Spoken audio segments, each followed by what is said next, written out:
ایک دن دفتری کام میں مصروف تھا کہ گارڈن کا فون آیا کہ سر کسی کالج کی لڑکی آئی ہوئی ہے، کہتی ہے کہ مجھے ملوا دیں، مجھے ضروری کام ہے۔ میں نے کہا واپس بھیج دو، کہو صاحب بہت مصروف ہیں۔ کچھ دیر کے بعد میں سی سی ٹی وی کیمرے کی اسکرین پر نظر پڑی تو وہ لڑکی گارڈ روم کے ساتھ نیچے ابھی تک بیٹھی ہوئی تھی۔ میں نے گارڈ کو فون کیا کہ یہ گئی کیوں نہیں۔ وہ بولا سر بہت شور کر رہی ہے کہ مل کر ہی جاؤں گی، ورنہ 5 بجے تک یہیں بیٹھی رہوں گی۔ میں نے اپنے سیکرٹری سے کہا کہ اسے میرے کمرے میں لے آؤ۔ وہ لے آیا۔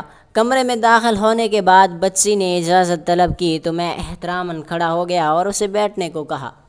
اس پر ایک نظر ڈالی تو سفید یونیفارم میں تھی اور یونیفارم پرانا ہونے کی وجہ سے پیلاہٹ مائل ہوتی تھی۔ جوتوں پر مٹی تھی اور جوکر بھی شاید آخری مراحل میں تھے۔ دیکھنے میں لگتا تھا کہ بچی کافی پیدل چل کر آئی ہوئی ہے۔ چہرے کی طرف دیکھا تو ہونٹ خشک اور ماتھے پر دوپٹے کے نیچے پسینے کے نشانات گرمی اور مٹی کی وجہ سے موجود تھے۔ بچی نہایت ہی خوبصورت، حسین و جمیل تھی۔ موسم کی تمازت سے اس کے گال سرخ ہو چکے تھے۔ یہ شاید دفتر میں اجنبی ماحول میں ہمت کر کے تو آ گئی تھی، مگر گھبراہٹ کی وجہ سے ایسا ہی تھا۔ میں نے اٹھ کر اسے ایک گلاس پانی دیا جو اس نے شکریہ ادا کیا اور پی لیا۔ میں نے پوچھا جی بیٹا کیوں فساد کر رہی ہو، کیا بات ہے؟ وہ بولی سر مجھے پتہ چلا کہ این جی او بچوں کی تعلیم کے اخراجات اٹھاتی ہے، اس لیے آئی ہوں۔ میں نے کہا ہر این جی او یہ کام نہیں کرتی بلکہ مخصوص ادارے ایسا کام کرتے ہیں، لیکن کیوں؟ وہ بولی مجھے پڑھنا ہے اور میرے بابا کے پاس ابھی پیسے نہیں ہیں۔ مجھے ہر حال میں اپنا بی اے مکمل کرنا ہے اور ایم بی اے بھی کرنا ہے۔ مجھے پیسے چاہیے۔ مجھے اس این جی او کا پتہ دیں جو مجھے پڑھائے اور فنڈ دے۔ ان دونوں بلوچستان ایجوکیشن ایڈوائزمنٹ فنڈ کا قیام ہو چکا تھا اور اس کا سیکرٹری میرا پرانا دوست بھی تھا، لیکن مجھے نیچے کے اسٹاف کے حالات کا علم تھا، اس لیے میں اس بچی کو وہاں دھکے کھانے کے لیے نہیں بھیجنا چاہتا تھا۔ تو میں نے اس بچی سے کہا کہ تم چائے پیو گی؟ اس نے اس بات میں سر ہلا دیا۔ میں نے چائے منگوائی اور بسکٹس بھی ساتھ منگوائے۔ وہ بسکٹس پر ٹوٹ پڑی۔ چائے پینے کے دوران وہ کہنے لگی کہ سر اگر آپ مجھے سیمسٹر کی فیس دے دیں تو میں آپ کے آفس میں بلا معاوضہ کام کرنے کو بھی تیار ہوں۔ میں یہ سن کر مسکرانے لگا۔ وہ حلف نامے پر دستخط کرنے کے لیے بھی تیار تھی۔ میں نے اس سے پوچھا کہ تمہارے بابا کیا کرتے ہیں؟ وہ بولی آئی جی آفس میں ہوتے تھے، ابھی ریٹائرمنٹ لے لی ہے۔ کہتے ہیں کہ میرے پاس جو تھا خرچ کر لیا، اب بیٹیوں کو پڑھانے کے پیسے بھی نہیں ہیں۔ میں سوچ میں پڑ گیا کہ آئی جی آفس کا بندہ ایسا کہے یہ کوئی 2 نمبری ہوگی بچی کی، ورنہ باپ ایسا کیوں کہے گا؟ دوسرا میں نے سوچا کہ یہ بچی جذباتی ہے، شکر ہے کہ یہ میرے پاس آئی ہے، اگر کسی اور کے ہتھے چڑھتی تو شاید آمدن کا کوئی اور ذریعہ سکھاتا اور ان کی آنکھوں کی چمک اب ختم ہو جاتی۔ میں بہانہ بناتے ہوئے بولا کہ میں اپنے صاحب سے پوچھ کر آتا ہوں اور تمہاری کیا مدد کر سکتے ہیں، میں ابھی تجھے بتاتا ہوں۔ کچھ دیر کے بعد میں کمرے میں آیا اور اس بچے سے کہا کہ صاحب کہہ رہے ہیں کہ وہ بی بی اے کی فیس مکمل کرا دیں گے، لیکن شرط یہ ہے کہ کل آپ کے ابو آئیں اور مجھ سے ملیں اور ساتھ ہی فریش فیس سلپ بھی لائیں۔ وہ تو خوشی سے کھڑی ہو گئی۔ ٹھیک ہے سر جی۔ اس کی معصومیت مسکراتے ہوئے اور نکھر کر سامنے آ رہی تھی۔ میں نے اپنے سیکرٹری کو آواز دی کہ شاہدہ یہ بچی کل آئے اور اس کو مجھ سے ملوا دینا اور اس کا کنٹیکٹ نمبر بھی لے لو۔ میرا یہ پیمانہ تھا کہ اگر کل اپنے باپ کے ساتھ آتی ہے تو ٹھیک، ورنہ جو دل میں آئے کرتی پھرے، ہمیں کیا ضرورت ہے۔ دوسرے دن میں 11 بجے آفس آیا تو میری سیکرٹری نے بتایا کہ سر جی وہ بچی 10 بجے سے اپنے والد کے ساتھ ہمارا انتظار کر رہی ہے۔ میں نے کہا اسے فوراً بلاؤ۔ اس کا والد ایک سلجھا ہوا پنجابی اردو اسپیکنگ بندہ تھا۔ تعارف پر پتہ چلا کہ وہ کسی عہدے پر آئی جی بلوچستان کے ساتھ کام کر رہا تھا۔ یہ ان دنوں کی بات ہے کہ جب کوئٹہ کے حالات خراب چل رہے تھے، اسکولوں میں ترانہ تک نہیں پڑھا جا سکتا تھا کہ پاکستان دشمن اسکولوں پر کوئی شرارت نہ کر دے، لہٰذا ان حالات میں ایک آخرت کو ترجیح دینے والا نان لوکل بندے کا گزارا بہت زیادہ ہی مشکل سے چل رہا تھا، جس کا نتیجہ یہ نکلا کہ کئی مرتبہ وہ اور اس کا خاندان نان شبینہ کا بھی محتاج رہا۔ جلد ریٹائرمنٹ اس لیے بھی لے لی کہ بڑی بیٹی کی شادی کرنی تھی۔ بیٹے پڑھتے ہیں، ایک ایم اے کر کے ڈاکٹر کے کلینک پر مریضوں کو نمبر دیتا ہے، یعنی چپراسی ہے، جبکہ دوسرا ابھی IBA کرنے کے بعد اب کوئی چھوٹی موٹی کوشش کر رہا ہے۔ اس نے بچی کی طرف اشارہ کر کے کہا کہ اب مزید نہیں پڑھا سکتا تو یہ ضد کر رہی ہے کہ یہ اپنے طور پر MBA کر کے دکھائے گی۔ یونیورسٹی کے سیمسٹر کی فیس بھی پوری نہیں ہو رہی، لیکن یہ کہتی ہے کہ اس یونیورسٹی سے پڑھوں گی۔ یونیورسٹی کی اسکالرشپ اس لیے نہیں لے سکتے کیونکہ نہ تو ٹیوشن ہے، نہ ہی ہم کتابیں خرید سکتے ہیں، نہ ہی نیٹ، اور جس کے پاس تیاری کر سکے GPA کہاں سے آئے گی؟ اس کو کوئی سہولت ملے تو ہی ہم کام کریں۔ میں نے اس کے کاندھے پر ہاتھ رکھا اور اس سے کہا کہ آپ اس کی تعلیم سے بے فکر ہو جائیں۔ اس بچی کے والد نے میرا شکریہ ادا کیا اور چلے گئے۔ میں نے اپنے سیکرٹری کے ذمے لگا دیا کہ اس کی فیس وغیرہ سبھی ادا کر دینا۔ درمیان میں ایک مرتبہ صرف اور صرف MBA فائنانس کے داخلے فیس کے لیے وہ بچی آئی اور پھر 1 سال تک صرف ایک میسج آتا اور ہم اس کی فیس ادا کر دیتے تھے۔ ایک دن وہ بچی پھر آئی، پریشان تھی۔ میں نے پوچھا کہ اب کیا ہوا؟ کہنے لگی کہ سر 1.5 سال میں اپنے باقی خرچے ٹیوشن پڑھا کر پورے کر رہی ہوں اور میرے نمبر بھی بہت زیادہ اچھے آئے ہیں، لیکن پھر وہ ٹاپ ہونا شروع ہو گئی۔ میرے اسٹاف نے اسے دلاسا دیا تو بولی بابا نے تنگ آ کر لاہور جانے کا فیصلہ کیا ہے، تمام خاندان وہاں شفٹ ہو رہا ہے، وہاں میرا کون ہوگا جو مجھے پڑھائے گا؟ میں نے بابا سے کہا کہ میں نہیں چاہوں گی یہاں ہاسٹل میں رہوں گی، اب نہ میرے اور نہ بابا کے پاس ہاسٹل کے پیسے ہیں، اور وہاں اگر میں چلی بھی جاتی ہوں تو ٹیوشن نہیں پڑھا سکوں گی کیونکہ یونیورسٹی 9 سے 5 باہر جاتے واپس آتے رات ہو جائے گی، میرے پاس سواری بھی نہیں ہے، آپ میرے ہاسٹل کی فیس بھی دیں گے؟ میں نے اسے خوش کرنے کے لیے کہا کہ ایک شرط پر دوں گا، جیسے ہی تیری نوکری لگے گی میری تمام فیس اور ہاسٹل کے پیسے تم واپس کرو گی۔ وہ بچی مان گئی۔ میں نے اس کے سر پر ہاتھ رکھا، جب کہا تو پھر بے فکر ہو کر وہ پڑھو۔ جب وہ چلی گئی تو شاید 2 سال بعد اس کی کال آئی، سر جی آج رات ٹیلی ویژن پر میرا انٹرویو ہے، ضرور دیکھنا۔ میں نے پوچھا اب کیا کر دیا تو نے؟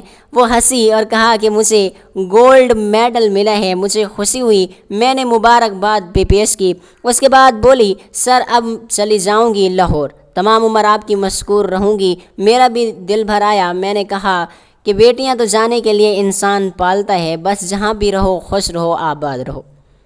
کچھ عرصہ قبل ایک نامعلوم نمبر سے مجھے کال آئی، جب اٹھائی تو وہی بچی تھی۔ بولی سر آپ کو پتہ ہے میری منگنی ہے اور لڑکا نیوی میں ہے اور میری شادی کے بعد ہم کراچی چلے جائیں گے۔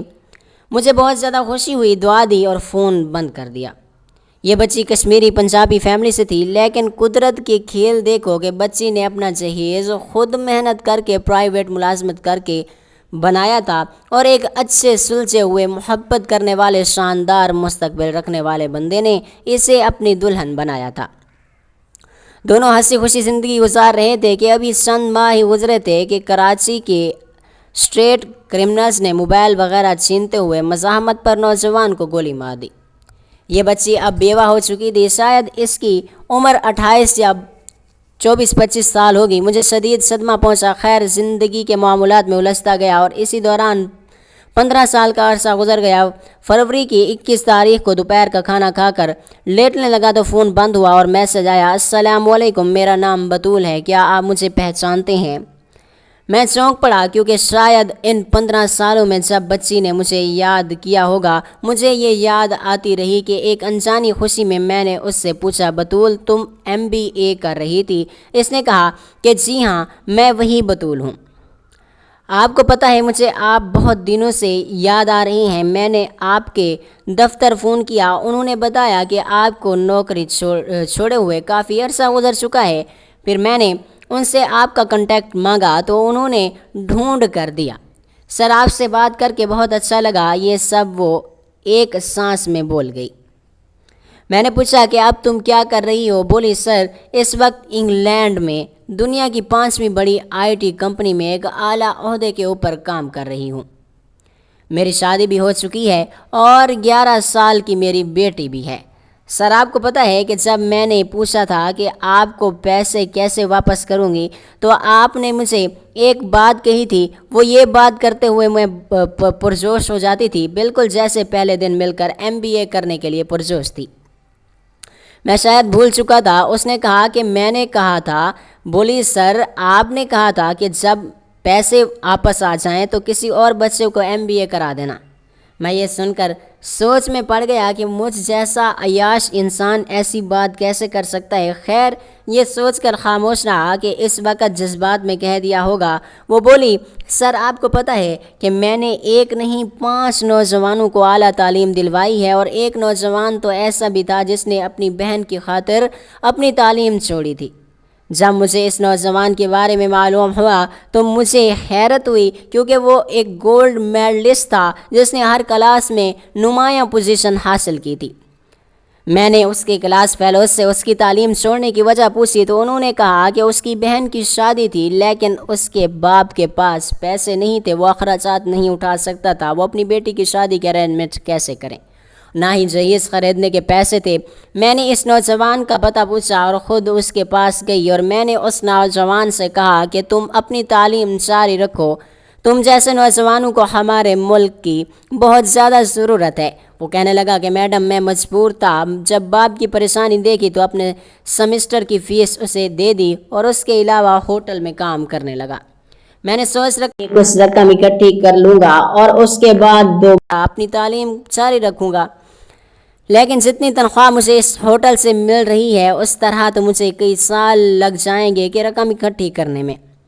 میں نے اس نوجوان سے کہا کہ تم اپنی بہن کے بارے میں فکر مند نہ ہو، تم اپنی تعلیم کو جاری رکھو، اس ہوٹل میں کام کرنا بھی چھوڑ دو، تمہاری بہن کی شادی کے تمام اخراجات میرے ذمے ہیں، میں وہ اٹھاؤں گی، اس جہیز کا بندوبست بھی میں خود کروں گی۔ یہ سن کر اس نوجوان کی آنکھوں میں خوشی کے آنسو تھے، اسے میری باتوں کا یقین نہ آیا۔ کہنے لگا کہ میڈم آپ میرے لیے ایک فرشتہ بن کر آ گئی ہیں، میں آپ کا یہ احسان زندگی بھر نہیں بھولوں گا۔ میں نے اسے کہا کہ میں تجھ پر کوئی احسان نہیں کر رہی، جس نے مجھ پر احسان کیا تھا میں اس کا بدلہ چکا رہی ہوں۔